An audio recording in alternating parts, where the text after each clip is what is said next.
Ronald Swift, Ronald, L for Lewis, Swift, What's your birth date? September 30th, 1931, And where were you born? California, Where in California? Los Angeles. Uh, how about your childhood? I was 16 years old. I went into the Marine Corps Reserve, and then some of my friends went into the Army. I wanted to go with them, but I had to get released first. So that's what I did, and they'd already gone in at Fort Ord, California, and that's where I had my basic. Then I was shipped to Guam. I was on Guam when the Korean War started, and we flew from there to Japan, and we reorganized as the 2220 MP POW processing unit, and we went to landed in Incheon, and we took up the prison camp they had there for PWs, and then we left there and went to Incheon, Wonsan rather, excuse me, and we stayed there for a little bit, and I, with some other 6 other individuals, but we escorted 1,600 prisoners back by LST. And on the way back, I caught laryngitis. And I went from there to the hospital in Japan. And then I got out of there, and then I come back and couldn't find my unit. So eventually I did, and we just come to combat engineers. And we sent us over to Kojido, the prison island. And I stayed there until November '51 when I came home. But while we was there, we furnished the equipment for the POWs to do the work. And I know it wasn't a very exciting job, but I figured I was doing my share. And it was pretty hectic over there when we first got there, as there were still some prisoners over there. I mean, Koreans over there from the north. That kept us pretty busy sometimes. And I've lost a few of my best friends over there. But other than that, that was about all I've done in Korea. So I think I'm one of the lucky ones that come home without being wounded. So you were an MP when you were there? When I first went over, and then, like I say, we changed from that to 60th Combat Engineers, and then that's when we went over to Kojido. Can you tell me more about what you did as a combat engineer? Well, I did was a truck driver. That was the easiest job, but we went in and did the roads, and for the ones that wasn't there, we leveled most of the ground for the prison camp. They built their own buildings and stuff inside the prisoners, and we had a riot one time, and there was a general that went in, a brigadier general, said he was going to stop it, and he got in there, and he got in the wrong place, the wrong time, and we had a heck of a time getting him out of there, but we did. And I'd say that was about the most combat I'd seen. Was he seriously wounded? No, he wasn't. They just kept him in there for a while and wouldn't let him go for some reason or another. We never did find out why. But he found out he did as good as he thought he was. But at one time we had a jet fully loaded for combat, and something went wrong with it, and the pilot bailed out, and he had it aimed for the ocean, but some way it turned around and come back into one of the PW compounds and pretty well wiped it out. It was fully loaded for combat. And the pilot, he landed safely, but he was worried that some of the Americans might have got into it. But said no, it was just prisoner of war that got it. So that was about another exciting part of it. And that was when you were there. Did you saw that happen? Yes, ma'am. Wow. I was just very far from it. I was we was out on a detail putting in a road, so it flew over us and then went into the compound. So, How many people died when that happened? Do you know? oh, maybe about 400 or 500. Wow. It was, like I say, it was loaded with napalm and everything. So it tore up the compound almost completely. So that was the worst part of it.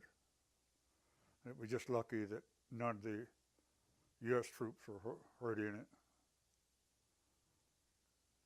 So this is on the island. This is on Kojido. Kojido? Yeah. How big is Kojido, the island? It's not very big. You can go around it maybe an hour and a half, 2 hours. But we never did try it. I just figured that's what it would take to go around it. We used the Korean labor. Other than the prisoners,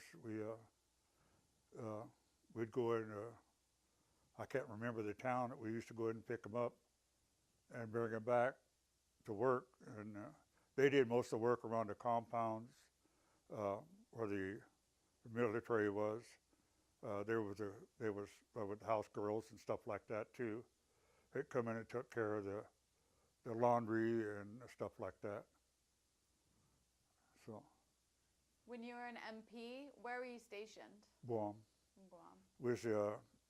With the Port MPs, what it was, we guarded the military portion of the supplies and stuff like that we'd have around the area, and we'd guard the gangways when they come up for people coming to Guam. I was there about the later part of 49 and into a little bit of 50 when the Korean War started. So you went straight from Guam to Kojido? No, we went to Japan first. Oh, great. And we reorganized there for being a POW unit taking care of the prisoners. The ones that were caught brought back to us. We had a pretty good sized compound there in Incheon.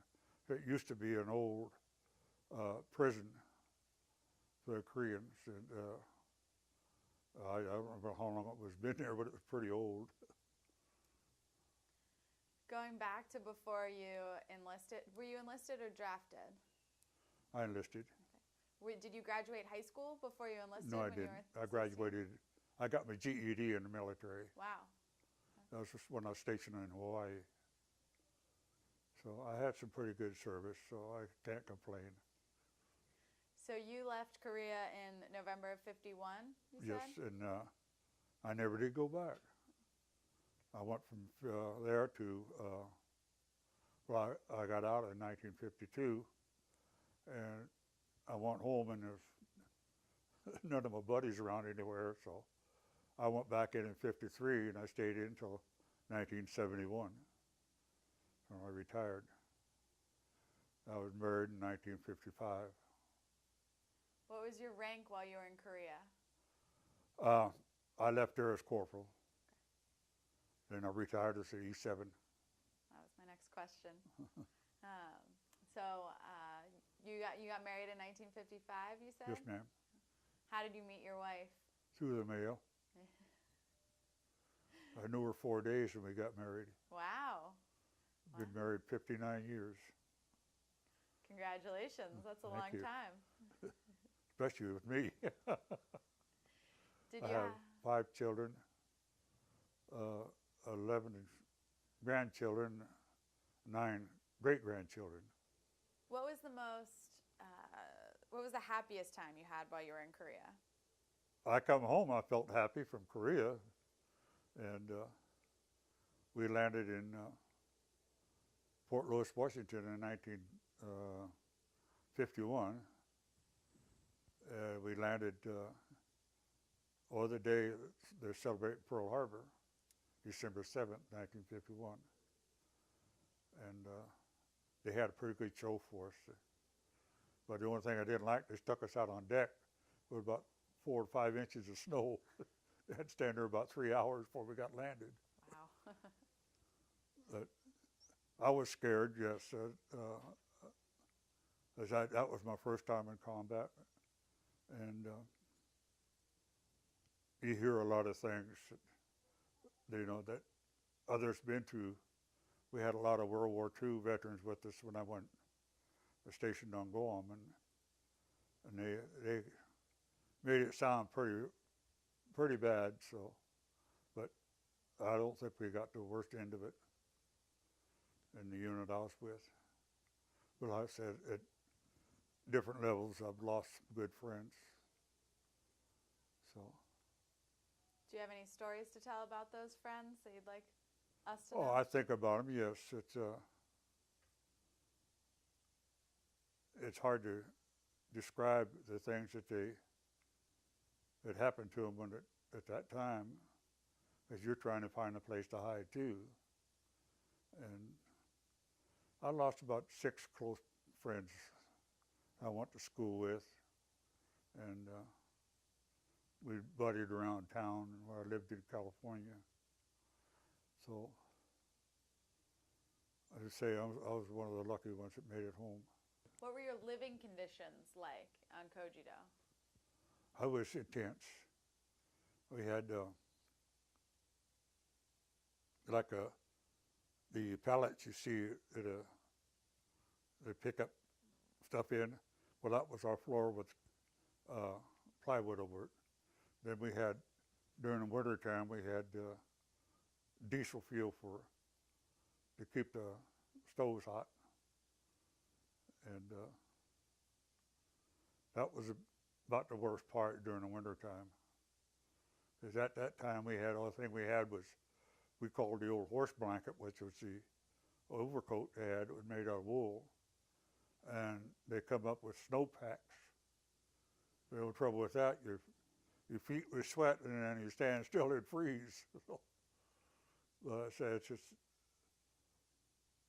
I just really thank God that I made it through there and Vietnam.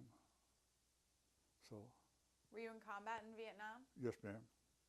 I was with the 162nd Assault Helicopter Company. I had a door gun, and I lost some members there too. And then the second time I was there, I was down in the Delta with the 9th Armored Division as advisor, and there I lost some more friends again. So a couple of times the buttons got in my way, so I couldn't get any lower. So. But I made it through that one, so I've been blessed. You've had a lot of different jobs in the Army. Well, I was transportation. I was military, MP. I was signal. I spent majority of my time in transportation, and then I was stationed in Hawaii. That was some good duty, and I had my family with me after a while. But I was with the, I can't remember I was with the transportation, but we had the armored personnel carriers in. Going back to your time at Kojito, did you interact with the POWs at all? No, we didn't. At that time, we didn't have any dealing with them. We mostly did road construction and building Quonset huts and stuff like that, bringing in supplies. And I hauled fuel within about 300 yards of my cousin, didn't know it. He was in the Marine Corps then. And after I got back from Korea, I met him again and we got to talking about it. And I said, well, I hauled ammunition within so many yards of you. He said, I'll be darned. because we support the Marines a little bit at that time. So, Were there any South Korean civilians on the island that you dealt with at all? well, I didn't get to know very many of them. And, like most of the time, you don't learn their language too quick, and so I got to know a few of them in the military. They called Iraq, and we had an attachment of Australians with us for a while, but we had the Iraq Army. They had the MPs there. They was doing most of the guarding at over on Kojido. That's about all we did was just construction work. So so you worked with the Australian soldiers? We had with them for a while, and they was mostly just doing the same thing, or their MPs guarding prisoners. What do you think the impact of your time in Korea has been on your life? You know, that was the first time I was with the Asians, and I got to eat some of their food, and it was good. But people say, well, they eat snails, they eat rocks, and everything else. You know, I was just 17 years old. I didn't know, but I got to eat some of their food, and it was good. They mixed some of my sea rations with their rice, and well, one thing I couldn't get was kimchi. It didn't like me at all, but my wife loves it. So, but that's where I learned to eat a lot of the foreign different foods. So you said you have not gotten back to Korea? No, ma'am, I haven't. Okay. Except I've seen pictures of it now. As we have some CDs of a couple of the ladies there. They got Osan Sister City from Killeen, and they bring in a lot of CDs. It's got what it looks like. It looks like, I don't know what you'd call it, but it just light up like Las Vegas. How do you feel about the Korean Peninsula today? Would you support reunification of North and South Korea? I think so. Okay. Yeah, so I've got to know them more now and understand them, the things that they've gone through, where we haven't. Oh, we did over the years through the Civil War and so on like that. We had our own wars, but they went through a lot more than what we had, I think. I've seen a lot of them really suffer in Korea.